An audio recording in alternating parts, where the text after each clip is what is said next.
উফ, এইবার এমন একটা দাও মারবো না যে কৃষ্ণচন্দ্র কেঁদে কুল পাবে না। কিন্তু সেটা একমাত্র সফল হবে যদি কৃষ্ণনগরের মন্ত্রী আমাদের পাশে থাকে। আরে ও তো মোহর ছাড়া আর কিছুই চেনে না। ওকে খবর দিয়েছি এক্ষুনি এলো বলে। রাজামশাই, কৃষ্ণনগরের মন্ত্রী এসেছেন। ওকে ভেতরে পাঠিয়ে দাও। প্রণাম খাম্বাজরাজ। এ কি রানীমা, আপনি? আমি তোমাদের কৃষ্ণনগরের রানী মানুই। আমার নাম ললনা। আমি হরেক রকমের গলায় কথা বলতে পারি। এটা আমার আসল গলা। ওরে বাবা রে বাবা রে বাবা, আপনি তো প্রতিভার জলজ্যান্ত রূপ। একে আপনি কোথা থেকে পেলেন খাম্বাজরাজ? বেশ কিছুদিন আগে একটা যাত্রা দেখতে গিয়ে ললনার সাথে পরিচয় হয়।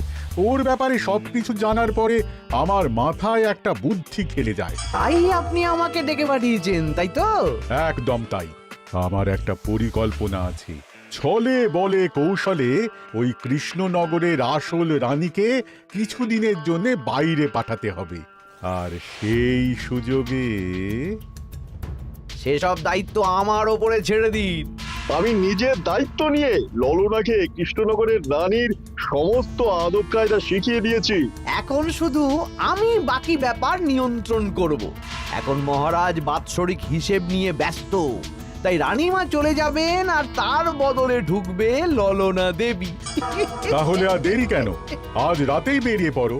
আর যদি আমার পরিকল্পনা অনুযায়ী এগোতে পারো তাহলে কিছুদিন পরে তুমি হয়ে উঠবে কৃষ্ণনগরের রাজা।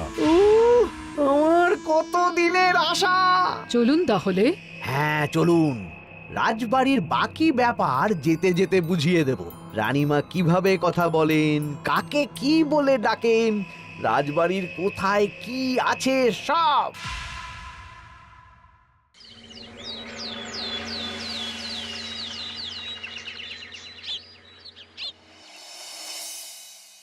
কি গো গিন্নি, জ্বরটা নেমেছে? এই জ্বরটা কমেছে, কিন্তু শরীরটা খুব দুর্বল গো। তুমি পারলে ভাতটা রান্না করে রাজবাড়ি যাও। আমি বেলার দিকে এই কিছু একটা তরকারি করব। না না গিন্নি, তোমাকে এই শরীরে রান্না করতে হবে না। আমি তরকারির সবজি কুটে রাখছি। হ্যাঁ, ওই পুটির মাকে বলে রাখবো, ও এসে রান্না করে দেবে। তাহলে তো ভালোই হয়। জ্বরে একেবারে শরীরটা দুর্বল করে দিয়েছে গো।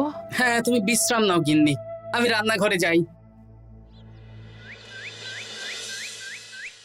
কি গোপাল আজকে এখনো এলো না? ও কোনোদিন সময় এসেছে মহারাজ? ওকে তাড়িয়ে আপনি একটা কাককে রাজসভায় রাখলেও সে সময়ে আসবে। না, আসলে গোপালের গিন্নির খুব জ্বর, আমি দেখে এসেছি। তাই হয়তো ওর গিন্নির সেবা শুশ্রূষা করতে গিয়ে গোপালের দেরি হচ্ছে। তোমাকে আর গোপালের হয়ে কাসুন্দি গাইতে হবে না। এই তোমরা থামো তো। একটু দেরি হয়ে গেল মহারাজ। আসলে গিন্নির খুব জ্বর, তাই কিছুটা রান্না করে এলাম। আচ্ছা আচ্ছা আচ্ছা, তা এখন তোমার গিন্নির শরীর কেমন আছে? আগের থেকে ভালো আছে মহারাজ। জ্বরটা কমেছে, কিন্তু শরীর খুব দুর্বল। বেশ বেশ, একটু যত্নআত্তি করো। যাই হোক, আজকে সারা বছরের খরচের হিসেব আর আগামী অর্থনৈতিক বছরের প্রকল্প নিয়ে আলোচনা হবে। আলোচনা শুরু করা হোক। বিগত অর্থনৈতিক বছরে বিভিন্ন খাতে মোট খরচ হয়েছে 15,700 মোহর, আর বিভিন্ন কর বাবদ উপার্জন হয়েছে 22,000 মোহর। তাহলে তো মহারাজ ভালোই লাভ হয়েছে। এবার আমাদের দিকে একটু নয়ন মেলে তাকালেই হয়। সেসব তো দেখবই, কিন্তু তার আগে আমি মন্ত্রীর সাথে বিগত বছরের সব খরচ নিয়ে হিসেবে বসবো। হ্যাঁ, বেশিরভাগ দায়িত্ব তো মন্ত্রীমশাইয়ের কাঁধেই থাকে, তাই উনি কোনো হিসেবে জল দিয়েছেন কিনা সেটাও পরখ করে নেওয়া যাবে। এত কাজের চাপ যাচ্ছে কদিন, শান্তিতে ঘুমোতেও পাচ্ছি না। মন্ত্রী, তুমি আজ বিকেলে রাজবাড়িতে চলে এসো। বিগত অর্থনৈতিক বছরের হিসেবগুলো একবার দুজনে বসে মিলিয়ে নেব। আচ্ছা মহারাজ, যা করার তাড়াতাড়ি করে নিতে হবে। এখন দেরি করলেই এই বছরের প্রকল্পগুলো শুরু করতে দেরি হয়ে যাবে। মহারাজের জয় হোক। বলো প্রহরী, তুমি কি কিছু বলবে? মহারাজ, একজন কালো চাদর মুড়ি দেওয়ার লোক এলেন আর আমার হাতে এই চিঠিটা ধরিয়ে দিয়ে চলে গেলেন। এই গরমে চাদর মুড়ি? অদ্ভুত লোকটা। কি রে বাবা? সর্বনাশ! কি হলো? তোমাদের রানীমার জ্যাঠামশাই খুব অসুস্থ, তাই পরিবারের সবার সাথে দেখা করতে চান। ও মা গো, আজ সভা এখানেই শেষ। এইবার শুরু হবে আসল খেলা। কি বলছেন মহারাজ? হ্যাঁ রানী, আমাকে এক্ষুনি জ্যাঠামশাইয়ের কাছে যাওয়ার বন্দোবস্ত করে দিন মহারাজ। কিন্তু রানী, তোমার জ্যাঠামশাইয়ের বাড়ি কৃষ্ণনগর থেকে ঘোড়ার গাড়িতে গেলেও তো 1.5 দিন সময় লেগে যাবে। এদিকে আমার এত কাজের চাপ। আপনি বরং কয়েকদিন পরে আসুন, আমাকে এক্ষুনি যেতে হবে মহারাজ। বেশ বেশ, আমি তোমার যাওয়ার ব্যবস্থা করছি। সাবধানে যেও রানী, আমি 2-3 দিনের মধ্যেই আসছি।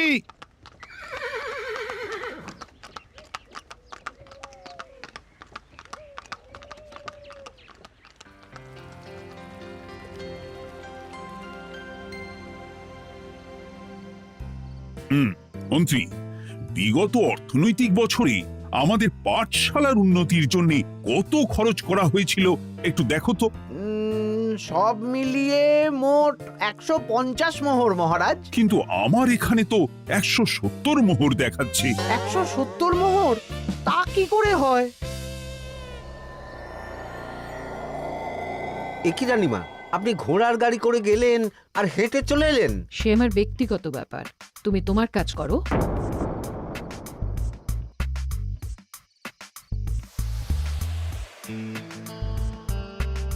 এ কি রানী, তুমি চলে এলে? আমার শরীরটা খুব একটা ভালো লাগছে না মহারাজ, পেটটা কামড়াচ্ছে। তাই সহিসকে বললাম ঘোড়ার গাড়ি নিয়ে জ্যাঠামশাইকে দেখে আসতে, আর আমি বাড়ি চলে এলাম। ও, সহিস এসে খবর দেবে, তারপর আমি আর আপনি দুজনে একসাথে যাব। বেশ বেশ, ঠিক আছে রানী, তুমি বিশ্রাম নাও। বিশ্রাম না, আমি একটু স্নান ঘরে যাব, পেটটা কেমন মোচড় দিচ্ছে। মহারাজ কিছুই বুঝতে পারেনি, মজা জমবে।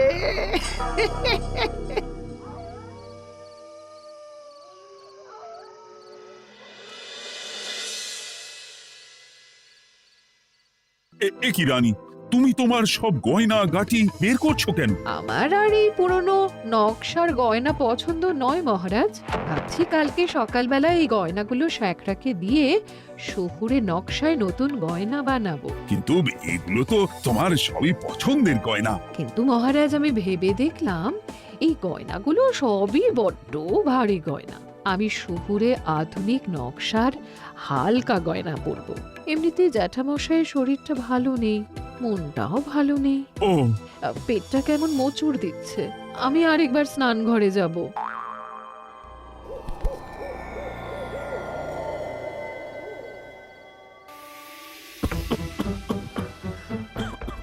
ওই তো মন্ত্রী মশাই এসেছে।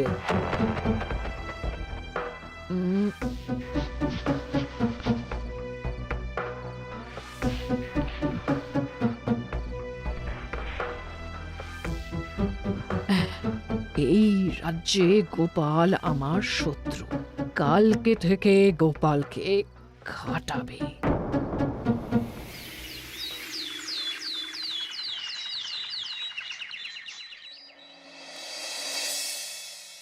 হায় হায় হায়, কি হলো রানী, কি হলো? গতকাল রাতে আমার সমস্ত গয়না চুরি হয়ে গেছে। হ্যাঁ? বলো কি প্রহরী? বলুন মহারাজ। গতকাল রাতে রানীর সব গয়না চুরি হয়ে গেছে। তুমি আরেকজনকে নিয়ে এক্ষুনি খোঁজ করা শুরু করো। যথাজ্ঞা মহারাজ।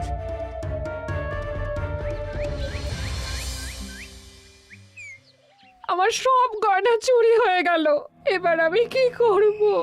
রানী তুমি কেঁদো না, সেই সকাল থেকে কেঁদেই চলেছো। আমি তো প্রহরীকে খোঁজ করতে পাঠিয়েছি। এই সব প্রহরী কর্মচারী কাউকে বিশ্বাস হয় না আমার। আজ থেকে সবাইকে ছুটি দিয়ে দেব। কি বলছো তুমি?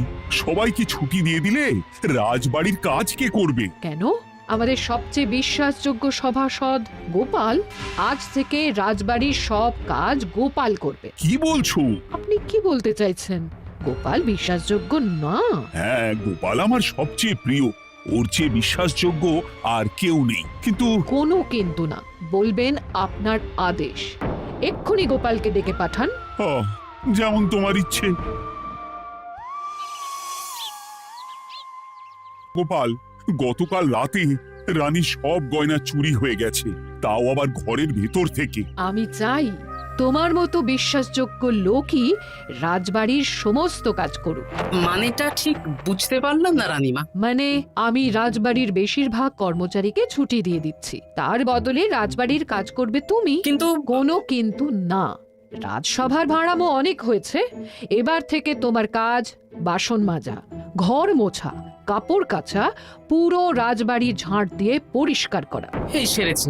যাও, রান্নাঘর থেকে বাসন নিয়ে পুকুর পাড়ে গিয়ে বাসন মাজবে। এ কি গোপাল, রাজসভা থেকে সোজা পুকুর পাড়ে? কি হয়েছে নাকি? খুব হাসি পাচ্ছে না? হাসি তো পাবেই, নতুন রানীমা আসার পরে তোমার এই হাল করে ছেড়ে দিল। নতুন রানীমা? না, আসলে ঘটা বলতে চাইছে রানীমা তোমাকে নতুন চাকরি দিয়ে এই হাল করলো। যা হয়েছে ভালো হয়েছে, আমার পেছনে না লেগে নিজের কাজ করুন যান। কোথায় কি বলতে হয় জানিস না নাকি? অভ্যেস নেই তো, তাই মুখ ফসকে বেরিয়ে গেছে।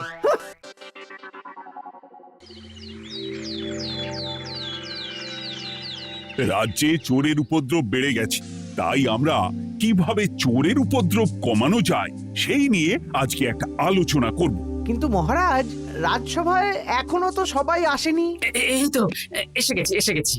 ওই রাজবাড়ির জামা কাপড় কাচ্ছিলাম। এ কি, গোপাল এখন রাজবাড়ির জামা কাপড় কাচে? হ্যাঁ, সেসব করতে গিয়ে আমার নিজের জামা কাপড়ই ভিজে গেল, তাই বদলে এলাম। মহারাজ, রানীমা ঘোড়ার গাড়ি করে এসেছেন। মানেটা কি? রানী তো রাজবাড়িতেই আছে। হে কি মহারাজ, আমি প্রহরীদের কাছে শুনলাম আমার মতন দেখতে কেউ রাজবাড়িতে উড়ে এসে জুড়ে বসেছে। মানে তুমি তো আগেই চলে এলে। কি কাণ্ড! এই কে? শুনলাম আমার মতন দেখতে কেউ এসেছে। ও আচ্ছা, আপনি। তা কি চাই আপনার? বোঝো কাণ্ড, একরকম দেখতে একরকম গলা, এ বলে আমি আসল, ও বলে আমি। হয় হয় হয়, আসল নকল বোঝাই দায়। একটা নয়, দুটো রানী। আমার জ্যাঠামশাই একদম সুস্থ। এই মহিলা নিশ্চয়ই ভুয়ো চিঠি দিয়ে নিজের রাজবাড়িতে ঢোকার সুযোগ খুঁজছিল। একদম বাজে কথা বলবেন না। আপনি কে সত্যি করে বলুন। সমস্যা সমস্যা, ঘোর সমস্যা। আমার কোনো পাণ্ডিত্য দিয়ে বুঝতে পারছি না কে আসল আর কে নকল। আমি আসল, বিশ্বাস করুন।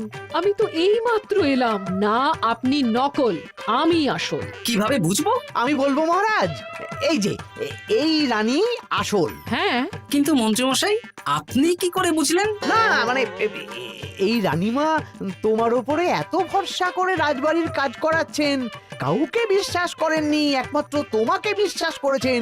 এত ভালোবাসা, এত বিশ্বাস কার থাকতে পারে বলো? মানে গোপাল, তুমি রাজবাড়ির কি কাজ করছো? বাসন মাজা, ঘর মোছা, বাগান পরিষ্কার, অনেক কাজ করছি রানীমা। আপনার সব গয়না চুরি হয়ে গেল, তাই কাউকে বিশ্বাস করা যাবে না বলে ওই রানীমা আমাকে কাজে রাখলেন। এই ওই বন্ধ করে একটা উপায় বের করো। বেশ বেশ, আমি ধরে নিচ্ছি দুজনেই আসল। তাই আপনাদের দুজনকে আমি পরীক্ষা নেব, দেখব কে উত্তীর্ণ হন। তাই নাও। আপনারা দুজনেই তো সেনাপতিকে চেনেন, বলুন তো সেনাপতির আসল নাম কি? সনাতন সেন। আচ্ছা, আপনাদের বাপের বাড়ি কোথায়? বিজয়গড়। দূর গড়গড় করে সবই বলে দিচ্ছে। এভাবে হবে না, অন্য কোনো উপায় ভাবো। বেশ, সেনাপতি তলোয়ার দাও তো। দিচ্ছি। এই নিন, এই তলোয়ার দিয়ে মহারাজকে মেরে ফেলুন। আপনাদের মধ্যে কে মারতে চান বলুন। এসব তুমি কি বলছো গোপাল? মহারাজ আমার পতি পরমেশ্বর, ওনাকে আমি মারতে পারি? আমি স্বপ্নেও ভাবতে পারিনি গোপাল তুমি এই জঘন্য কাজ আমাকে করতে বলবে। আমি নিজের প্রাণের আহুতি দিতে পারি, কিন্তু মহারাজের গায়ে একটা আঁচড়ও দিতে পারবো না। উফ, খাম্বাজরাজ বেছে বেছে এক ধুরন্ধর নারীকে পাঠিয়েছেন, কোনো জবাব নেই। আমি বুঝতে পারছি না মহারাজ, এনাদের হাবভাব, কথাবার্তা, রূপ সবই একরকম। তবে যিনি ঘোড়ার গাড়ি চেপে এখন ফিরলেন, তিনি আসল হলেও হতে পারেন। আমি আসল, বিশ্বাস করুন। বললেই হলো? আসল হলে প্রমাণ করুন। বেশ, আজকে আর মাথায় কিছু আসছে না। আমি কাল আসব। ততক্ষণ আপনারা দুজনে রাজবাড়ির দুটো ঘরে থাকুন। কি ছকমারিতে পড়লাম রে বাবা।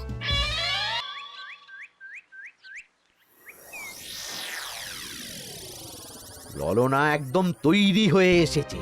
দারুণ মজা হচ্ছে বলুন। এবার শুধু একবার আসল রানীকে সরিয়ে ললনা যদি রানী হয়ে যায়, তাহলে রানীর গয়নার মতন সব আমার হাতে চলে আসবে।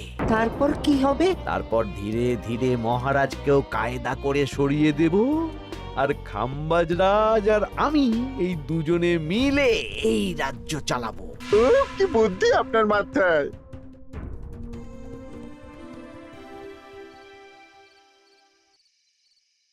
বলছি শোনো না, আমার শাড়িটা একটু ছিঁড়ে গেছে গো। তুমি বাজার থেকে কালকে আমার জন্য একটা শাড়ি নিয়ে আসতে পারবে? হ্যাঁ, আচ্ছা বেশ, নিয়ে আসবো শাড়ি। শাড়ি শাড়ি শাড়ি, এই তো মাথায় বুদ্ধি এসেছে। কাল নয়, আজকেই। গোপাল, তুমি কিছু ভাবতে পারলে? মহারাজ, আপনার দুই রানীকে ডাকুন। আমার তো একটাই রানী। ওই হলো মহারাজ, আসল নকল দুজনকেই ডাকুন। কই গো, একটু বাইরে এসো। বলুন মহারাজ, আপনি ডাকছেন? আচ্ছা, আমি দুটো শাড়ি নিয়ে এসেছি, লাল শাড়ি আর নীল শাড়ি। এই দুটোই মন্ত্রপুত শাড়ি, এক সিদ্ধ পুরুষ দিয়েছেন। কে তিনি? না, সেসব এখন বলা যাবে না, তবে এই শাড়ি দুটো একটা একটা করে ওনাদের দিয়ে দিন। এবার আমি এই শাড়ির বিশেষত্ব বলি। হ্যাঁ বলো গোপাল, বলো। আপনারা দুজনেই আজ রাতে এই শাড়িটা পরবেন, সারা রাত পরে থাকবেন। এই শাড়িগুলো 12 হাত মাপের শাড়ি। আগামীকাল সূর্যোদয় হওয়ার পরে যার শাড়ি 4 হাত কমবে সেই হবে আসল রানী। আচ্ছা বেশ, তাহলে তোমরা দুজনেই এই শাড়ি পরে থাক। কাল সকাল সকাল রাজসভা বসবে, তখন তোমাদের শাড়ি গোপালের কাছে জমা দিও। আচ্ছা। আমি যে নকল সেটা বুঝতে দেওয়া যাবে না। কি করে এই শাড়িটা 4 হাত কেটে ফেলে ওই তো ফল কাটার ছড়ি কেটে ফেলো। কালকে আবার মজা হবে।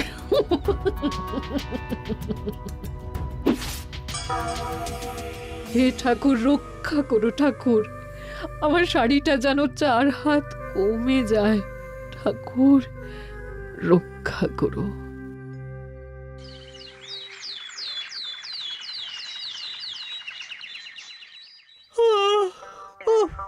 এত সকাল সকাল রাজসভা, দূর, ভালো করে ঘুমটাও হলো না। আমি তো ঘুমোইনি, চিন্তায় ঘুমই আসেনি। কই গো, তোমরা এসো। এই নিন আমার শাড়ি, এবার মেপে দেখুন, এটা 4 হাত কমে গেছে। এই দেখুন মহারাজ, বিশ্বাস করুন আমি আসল, কিন্তু এই শাড়িটা সারা রাত পরে থাকা সত্ত্বেও 4 হাত তো দূর, 4 আঙুলও কমেনি। লাল শাড়িটাই ছোট মনে হচ্ছে। তাহলে তুমি আসল? উফ, বাবা, বাঁচা গেল। আয়, কে আছো? এই নকল রানীকে কারাগারে বন্দি করো। দাঁড়ান মহারাজ, বন্দি করতে হলে যার শাড়ি 4 হাত কমে গেছে তাকে বন্দি করুন। কেন? আমার শাড়ি তো 4 হাত কমে গেছে। শর্ত অনুযায়ী যে আসল তার শাড়ি তো 4 হাত কমবে না, আপনি ধরা পড়ে গেছেন নতুন রানীমা। এগুলো কোনো মন্ত্রপুত শাড়ি নয়, এগুলো আমার পরিকল্পনার প্যাচ। আপনি নিশ্চয়ই নিজেকে আসল প্রমাণ করার জন্য শাড়িটা কেটেছেন। না মানে, না না না, তাহলে কমলো কি করে? না মানে হয়ে গেল। সত্যি গোপাল, তোমার বুদ্ধির জবাব নেই। গোপাল, তুমি আমাকে বাঁচালে। এই যে নতুন রানীমা, চুপ করে কেন? ওকে আমি কারাগারে গিয়ে বেত মারছি, তাহলেই সব বলবে। বল, কে তুই বল। আসলে মানে আমার নাম ললনা, আমি যাত্রাপালা করি, অনেক রকম গলায় কথা বলতে পারি। কদিন আগে খাম্বাজ রাজ আর এই মন্ত্রী মশাই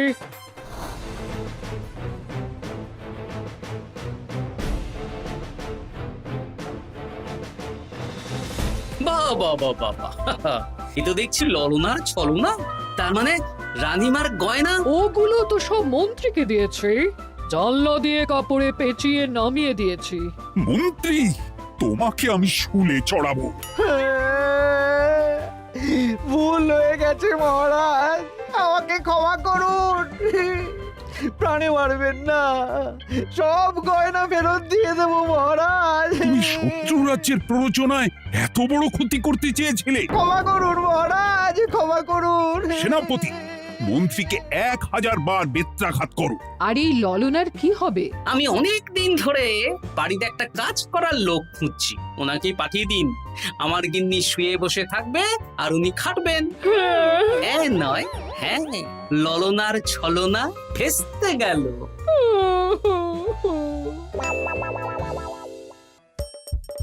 হাসির রাজা, জ্ঞানের রাজা, রসিক রাজা।